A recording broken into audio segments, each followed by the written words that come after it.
में तुमने ticket election लड़े हो? सर आज अफ्तारी कैसे लगा? अफ्तारी कैसे लगा? ये हर रोज मैं इसी तरह कर रहा हूँ अफ्तारी। कोर्ट के पर काटे जाए ताकि ये किसी तरह, जिस तरह इसने एक दफा पहले सुजाद अली शाह के सुप्रीम कोर्ट पे हमला करके उसका सुप्रीम कोर्ट का चीफ जस्टिस हटवा दिया था, ब्रीफ केस चलाए थे 99 में, तब भी इसके ऊपर केस होने लगा था, कंटेम्प्ट का लगने लगा था नवाज शरीफ पे।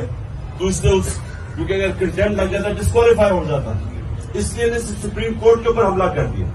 ये दूसरा हमला कर रहा है और हम सारी कौम को तैयार होना चाहिए।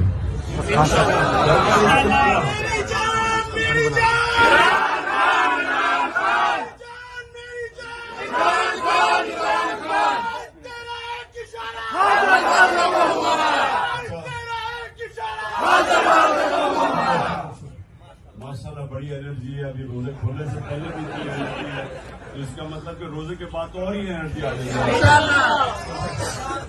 मेरी बात, अब मैं ये चाहता हूं कि आप ये समझ जाएं कि हमारा दीनी फर्ज भी है, हमारे नबी सल्लल्लाहु अलैहि वसल्लम की सुन्नत भी है। अल्लाह कुरान में भी हमें कहता है कि मेरी जमीन पे इंसाफ कायम करो, और ये आपकी जमात का नजरिया दी गई है तरीके। आप इसको तब्लीग करना है। देखिए सियासत दो तरह की होती है। अगर सियासत अपनी जात के लिए करते हो, सारी दुनिया आपको गालियां निकालती है। अगर आप सियासत इंसानियत और इंसाफ के लिए करते हो, इबादत बन जाती है। सारे अल्लाह के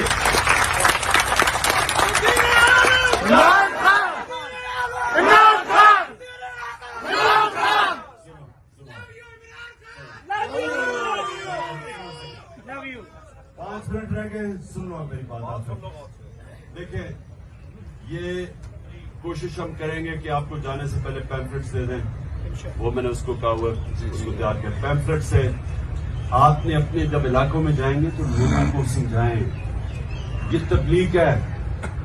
एक रायगढ़ में तबलीग है, एक हम तबलीग कर रहे हैं। हम लोग समझ चुके हैं, इसलिए ये इलेक्शन से भाग रहे हैं। देहातों में इंकलाब आ गया है, इंशाल्लाह रहेंगे, आजादी हम लेके रहेंगे, आजादी बाप भी देगा, आजादी